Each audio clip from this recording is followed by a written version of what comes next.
Welcome to the Productivity Podcast. Today, I am delighted to be speaking again because we spoke about 12 months ago to Will Eady, Chief Strategy Officer from WorkJam. Hi, Will. Hi, good to see you, Simon. Thanks for having me on. No, I'm returning the favour because I say it's about 12 months just at the time of recording that I was on the Yours and the WorkJam podcast, and we talked about all things insights to execution, and we'll kind of pick up the conversation today. But for those that don't know you, Will, or didn't listen to that first one, do you want to give us a bit of background on yourself and WorkJam? Sure. So I'm Will Eady. I'm the Chief Strategy Officer here at WorkJam. Been with WorkJam since the start of the company, about 11 years. But Simon, as you know, because you and I have known each other for a very long time, I've been in the HCM, HR tech, WFM space for far too long. I've actually stopped saying how long I've been in it because it just makes me feel old. But as is everything, right? So for 30 plus years, I've been dealing with labor productivity and labor value and where we can find productivity and labor standards. And obviously, it's why I've always been in touch with you.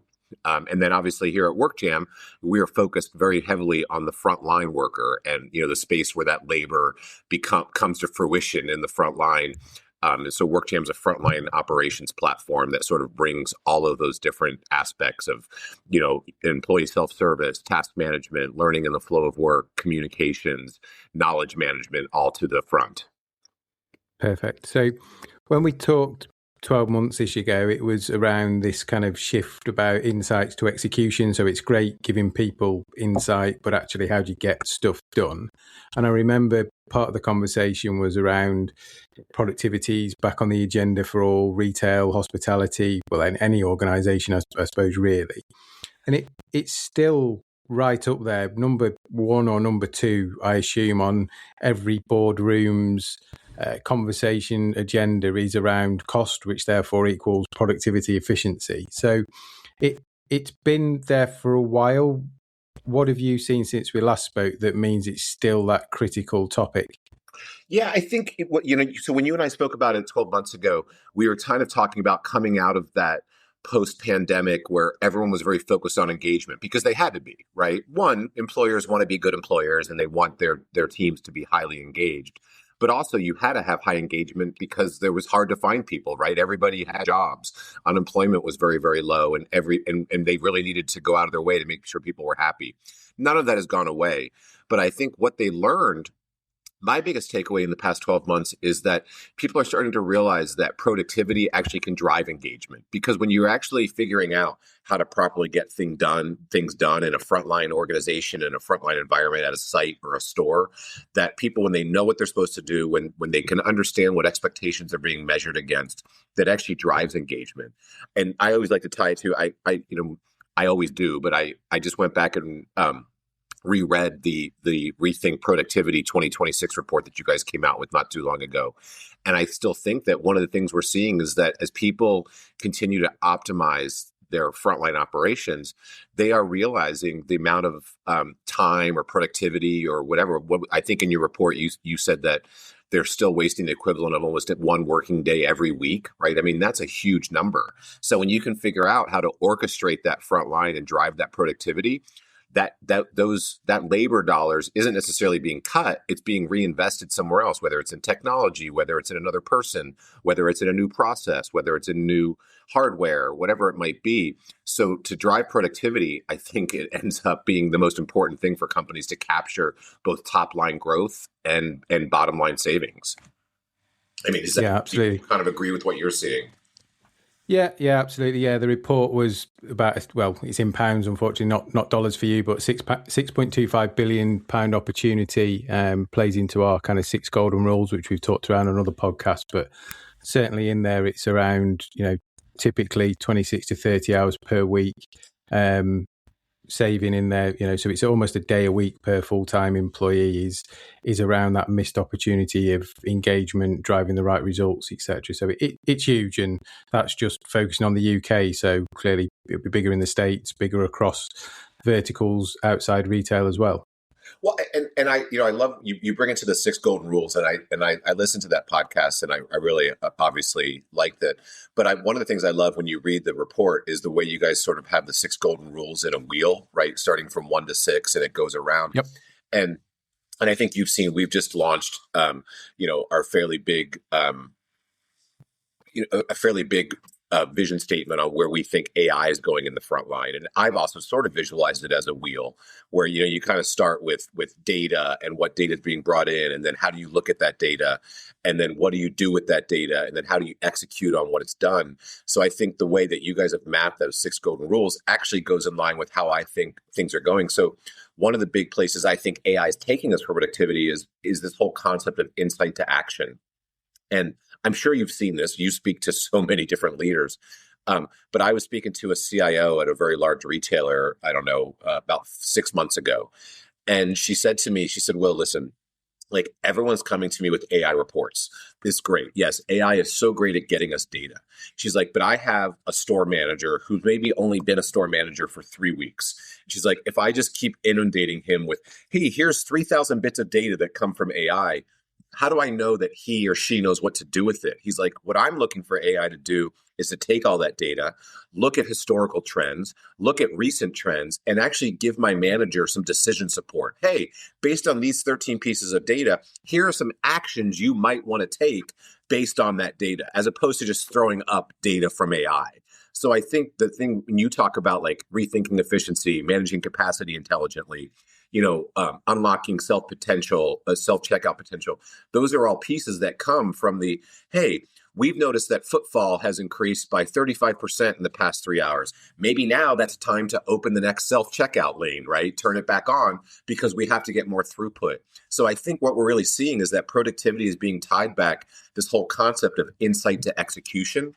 And I can tell you that's what almost all of our customers are really focusing on. How do we figure out, based on KPIs that they might have gotten from working from folks like yourself and Rethink, to what does that translate? And that's gets into this whole concept of like task prioritization. So we've just launched a new task prioritization engine. And the goal of that is that, companies traditionally know when they should be doing tasks. Like let's take a petrol station. For example, and they say, okay, we're going to clean the coffee machine every 3 hours. And that's fine, except for what happens when you get more footfall in the first hour of being open than you had planned, and now coffee's empty or dirty earlier. So we need to start looking at signals like POS transactions and footfall and say, hey, instead of just doing the coffee every 3 hours, we should be doing the coffee when these 3 KPIs meet a standard, and then automatically putting that task out.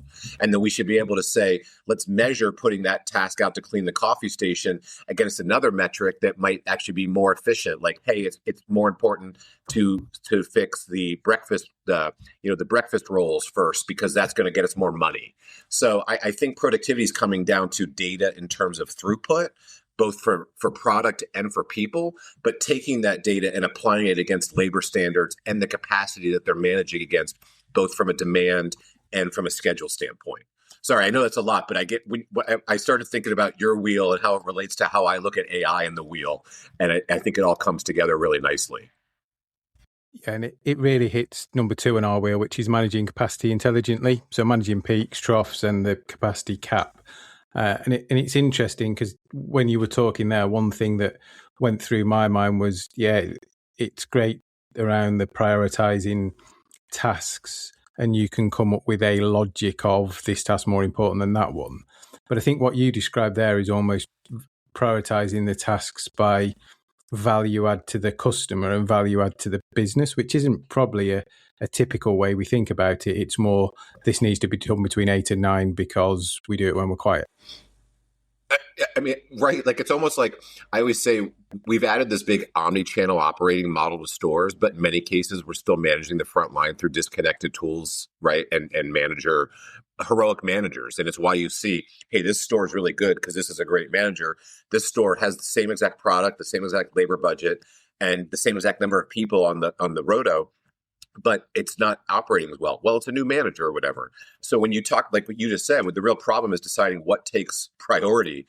And when you think about it in against your wheel and capacity planning, we have to bring demand and operational signals into the platform. We have to prioritize work by urgency as well as business impact. You have to target it by role, location, skills, availability. You got to think about how do we adjust these priorities as conditions change throughout the day. You and I were talking before we went online about obviously the heat wave that all of the UK has been seeing. I imagine a lot of people had to decide, hey, we better get more orange popsicles out into the front of the merchandising. We should probably stop selling hot soups, right? I mean, like all these things Yeah. have to change that might have been different than what you had planned as you were going into that trading period. Yeah, and as the world evolves, it's getting hotter. But certainly, the climate in the UK is changing. Obviously, things will evolve with it. So I think it's again using that historic intelligence and then the eye thinking about the future and looking at picking up patterns and trends. And this is quite a big one we talk about here. But even those smaller, minutiae ones of competitors doing something differently, therefore it's impacting your traffic or it's impacting your customer patterns. That's the bit that you probably know about as a store leader, but actually back to the conversation you had with that senior leader, she was really saying, I'm information rich, but I'm kind of actionable, insight poor. And we see that a lot. There's a lot of data floating around. There's lots of nice insight floating around, but it's that last mile of there's loads of people doing all this work. There's lots of machines turning and processing, but at the front end, how do we simplify that down to make it really easy, whether I've worked there 10 minutes or 10 years, to be doing the right things in the right order for the right reasons? I think that that's exactly it. And I think that, again, if you think that we talk about so much about, how big an impact a manager can have, that's where I come into that, like tying it back to that conversation I had with that CIO, right? Like technology should amplify the human capability.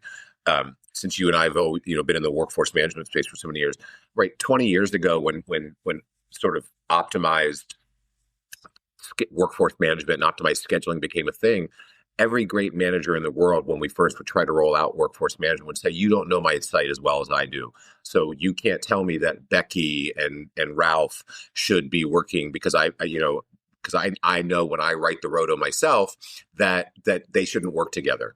And that is true to some extent, right? The manager has some local knowledge. Now, what we proved out over time is that the optimized schedule almost always put a better schedule out if you allowed the manager to have a tiny bit of tweak to it. And it's the same thing with productivity applications, right?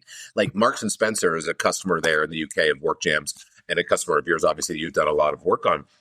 And I think one of the interesting things that you see there is like when they were able to let the manager be part of rolling out tasks to everybody, we talked about democratizing tasks for them, right? The manager was able to go in and say, okay, well, Will is really good at merchandising men's shoes. So I'm going to give him this level of skill. And now we can automatically assign tasks to Will. I don't have to walk around and wait to assign it to Will. So we've just opened up some manager time, and we can do that across. The manager has a role in rating the frontline employee, but then the system is automatically assigning the task based on all those other, attributes that we talked about. So I think that becomes a really important role as you bring technology and manager knowledge together. Yeah. And I think you'll never replace, no, hopefully not, the managers. Maybe they'll manage more than one location. Maybe they'll do things differently as kind of cost pressures come in and different, more effective ways of working. But I think it's fair to say that in the future, you will probably, as a manager, see some of your people less because they'll be more efficient. The processes will be more automated and better. And because of the cost, certainly in the UK, with things like national living wage and some of the other pressures, there will just by default be less people on the floor. So that communication span has got to be a lot better, has got to be a lot more intuitive and interactive, because I might not see you if we work opposite shifts for maybe 2 weeks. Well, I think you nailed it, right? And just to tie it back again, like one of the things I love about the synergy between your guys' productivity report, that that 6 golden rules, and what WorkJam's doing is, your report kind of talks about like the next productivity breakthrough is not going to come from another round of just bluntly cutting labor, right? But it's going to come from when you do use a platform like WorkJam to orchestrate the front line, where we're connecting insights, communication, tasks, learning, all that frontline action, so that like you said, so every employee knows what matters when it matters, and they know what successful execution looks like. Again, that's the Marks and Spencer story. Hey, even though Jonathan, who's the department manager, isn't in on Tuesday, everything's still getting done. And then and he can still come back on Wednesday and see that it was verified and rate it and make sure that it happens again the next time he's gone. So, or the same thing, like, hey, if Simon and Will, I'm the morning opening manager and you're coming on in the afternoon, like we might not even have time to run into each other at the shift change. But there should be a way for me able to digitally leave you some information about what happened, what's going to impact your afternoon. Hey, Simon, here's the trending data that I was given, and here's what I did with it. And I think that that's increasingly becoming why a collaboration platform is becoming absolutely necessary for people to trade, in an efficient and productive manner. Yeah, agreed. And if we think forward then, so we spoke 12 months ago, if it was Will and Simon of the future, in the next 12 months' time, what would we be talking about? Do you think where's it going in this next period? I think what in 12 months from now, you and I will be talking about whether or not this vision that I think that we're definitely pushing, and I think I've heard you talk about, where we're moving to an autonomous frontline layer. How close are we to that? And what I mean by that is, like, right now, I said I brought you to hey, we're getting all these AI reports, and then we're relying on humans to figure out what to do with it. I think now with some of this insight to action that WorkJam and others have started to bring to fruition, we're giving managers choices. Hey, here's what the data says. Here's 3 things. Which one of these 3 things do you want to do? Press that button. So that's where the manager up. I think we're eventually going to get to a place, and I would again bring this back to how we saw workforce management, where 12 months from now, hopefully the manager is comfortable enough going, you know what? The system has suggested I do this thing every day for the past year.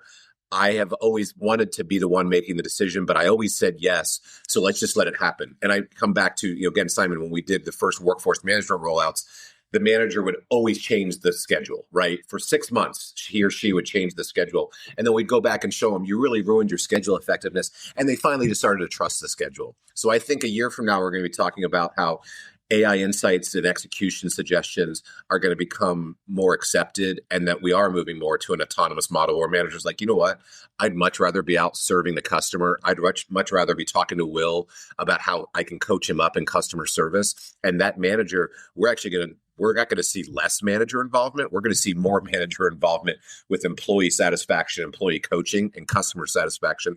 Less time worried about if they're the one putting the cans on the shelf themselves.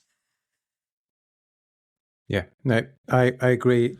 I think, as we talked about on the early part of this, the days of the blunt cost cutting are done.